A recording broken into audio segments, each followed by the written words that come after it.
It's time to kick ass and chew bubble gum. And I'm all out of gum.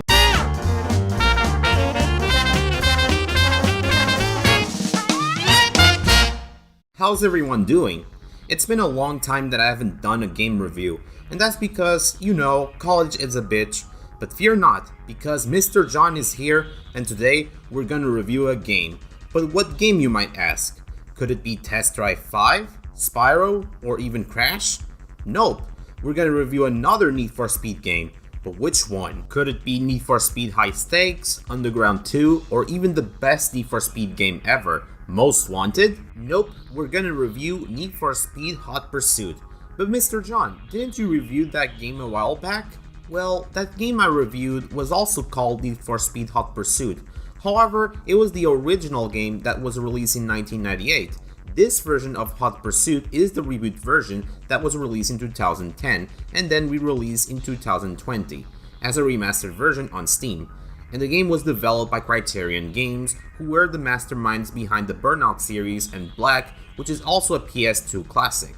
Whereas the remastered version was developed by Stellar Entertainment, who also developed the remastered version of Burnout Paradise. As a young lad, I remember getting this game for the PS3 on my birthday, and it was a blast. The graphics, the gameplay, the music was so damn good. As a matter of fact, I own 3 versions of the game, the PS3 version, the PC version, and the remastered version from Steam. This is just goes to show how much I love this game. Not to mention that this is not the only Need for Speed game that I have multiple versions of it. There's also Most Wanted, which I have the DS version, the PS2 version, and the PC version. But I'm getting off track here. So let's find out if Need for Speed Hot Pursuit still holds up. So without further ado, let the Hot Pursuit commence. Hot Pursuit has a career mode, which is the real meat and potatoes of the game, alongside the online mode, which we'll talk about later. But let's focus the career mode. The career mode revolves around the new place called Seacrest County, where the most wanted illegal street racers and the Seacrest County Police Department run amok around this precious area. Seacrest County has become the ultimate place to speed, a playground for the most exotic cars and drivers in the world.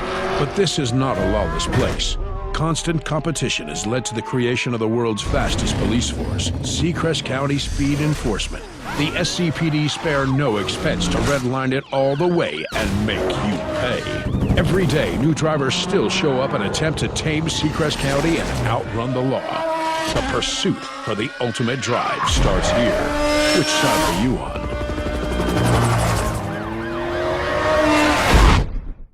What makes the career mode of Hot Pursuit so great is the ability to play either as a street racer or as a cop. These modes have their own different playstyles, different event modes, and overall goals, which makes the career mode pretty unique.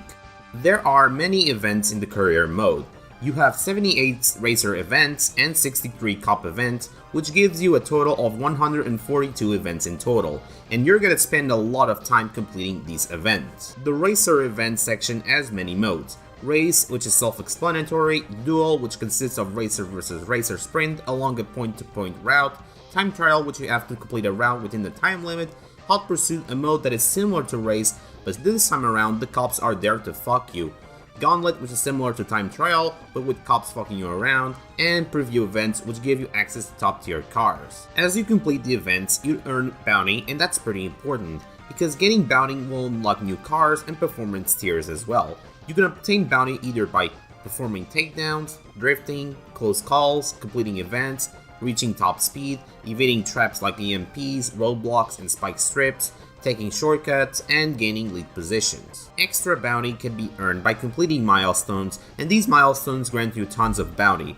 It should be worth mentioning that you can earn bounty in the multiplayer mode as well, which is pretty damn cool. As you progress through the career mode, you'll get access to equipment, which can help you defeat your rivals and cops as well.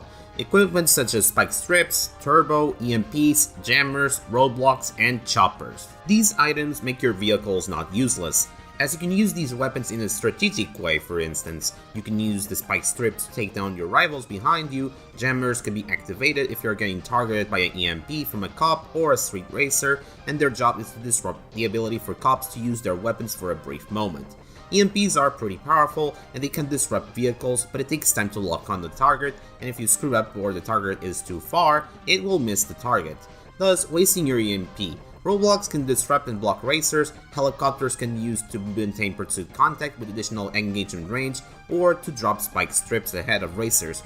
And last but not least, the turbo system, which makes your car go fast like a dime. It can be useful to get away from hectic situations. These items can be very important, as you need to use them in order to be in first place or arresting all the hooligans during a race if you're playing as a cop. And trust me, nothing beats out a feeling of beating these nasty cops with your spike strips. It's so damn rewardable when you hit them. It makes you feel like a badass.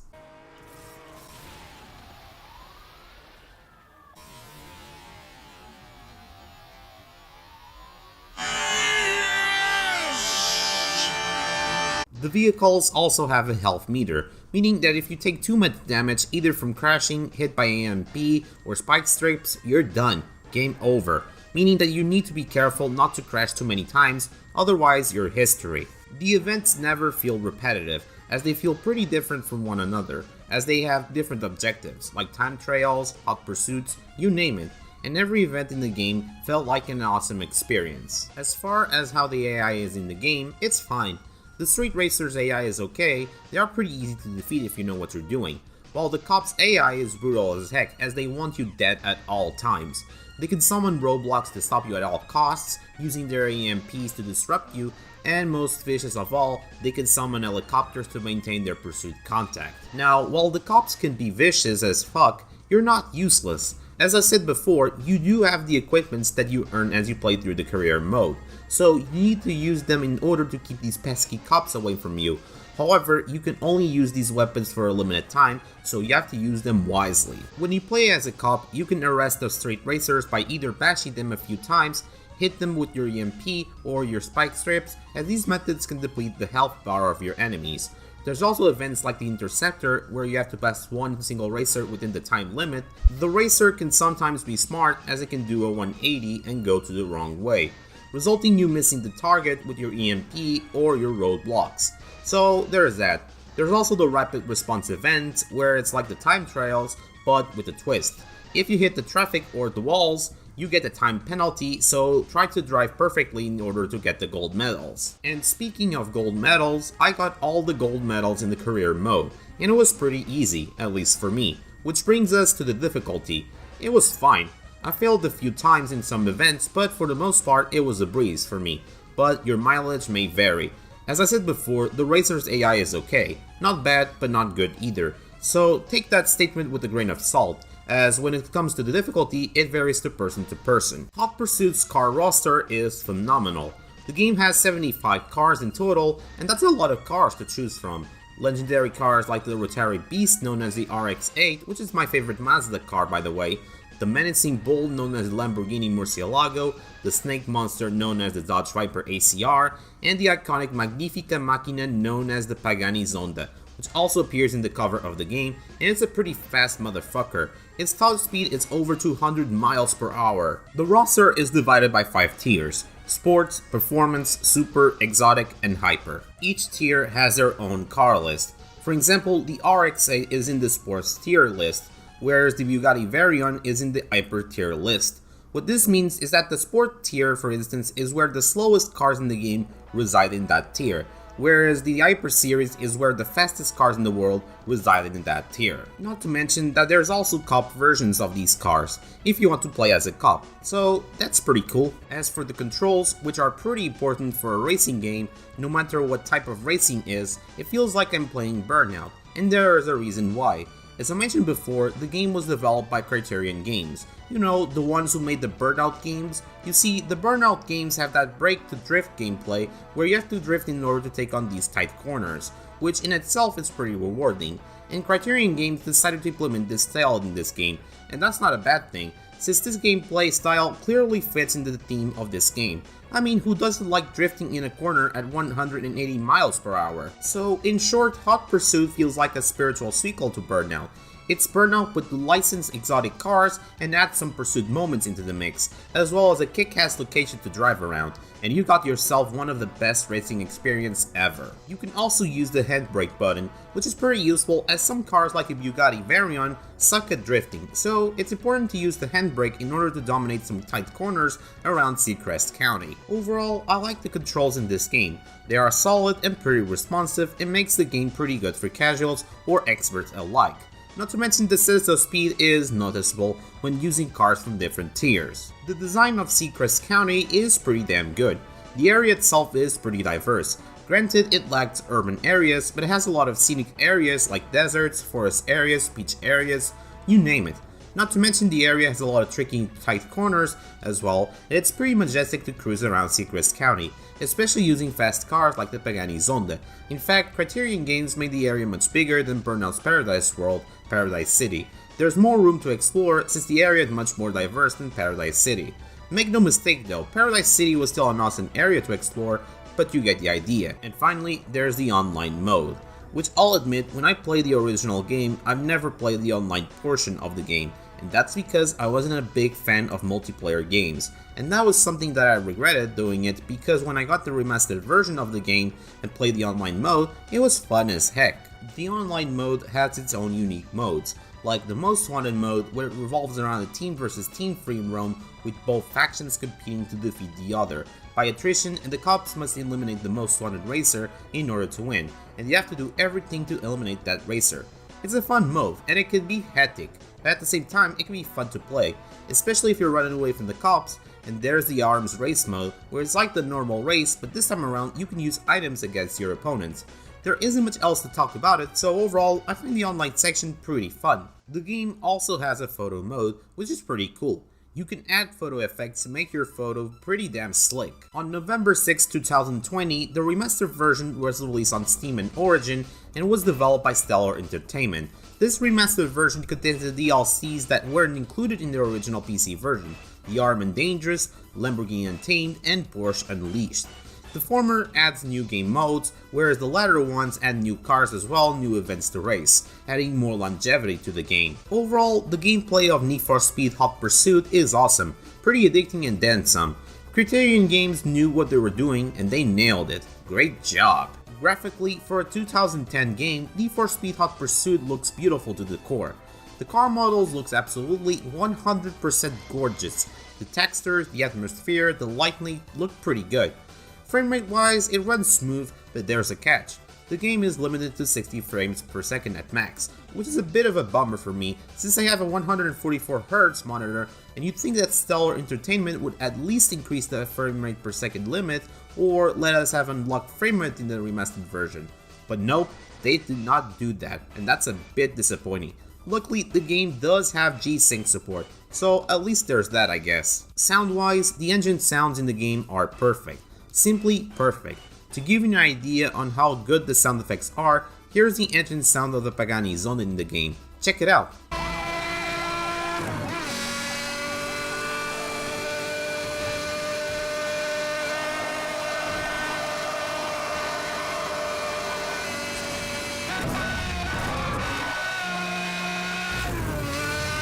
Isn't the best thing you ever heard? Cause I'm sure it is. Music-wise, Need for Speed Hot Pursuit has licensed music, and the licensed soundtrack is meh in my opinion. Outside of the awesome song Edge of the Earth from 30 Seconds to Mars, for me, the rest of the licensed songs in the game were forgettable for me, but that's my personal opinion. The menu and pursuit music was composed by Vanessa Lorena and Mariusz Takoshis, and the music is pretty gloomy, tense, and amazing.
While the licensed soundtrack is forgettable, the sound effects are top-notch. The engine sounds are some of the best I've ever seen in a racing game. Criterion Games really nailed it with the engine sounds of every car, and it clearly shows. So, is Need for Speed Hot Pursuit great? In a word, amazing. It's one of the best Need for Speed games ever made. Its gameplay is pretty addicting and rewarding, the graphics are top-notch, and its replay value is damn high. Not to mention there's so much content in this game that it will take you at least 11 to 12 hours to 100% complete this game. This game is a must-have for racing fanatics such as myself. If you have missed the original version of the game, then the remastered version is a must-buy. It costs 30 euros, which for a remastered version is a bit too much. But it could have been much worse, considering it's EA we're talking about, and we all know how EA works. At least EA didn't charge 60 bucks for a remastered game, unlike Nintendo that is anti-consumer as fuck charged 60 bucks for an unpolished trilogy that had no improvements whatsoever, on top of a shitty remaster being a limited time release, unlike Need for Speed Hot Pursuit Remastered, which will stay forever. Anyways, the only reason that you don't want to buy the remastered version is either you have the original PC version or the PS3 version that I have. For those who have played these versions, if you want to buy the remastered version, wait until it goes on a sale. But those who haven't played the original game, this is a must buy. You won't be disappointed. Overall, Hot Pursuit is an awesome game, and it's one of the best racing games ever made. Well done, Criterion. Well done.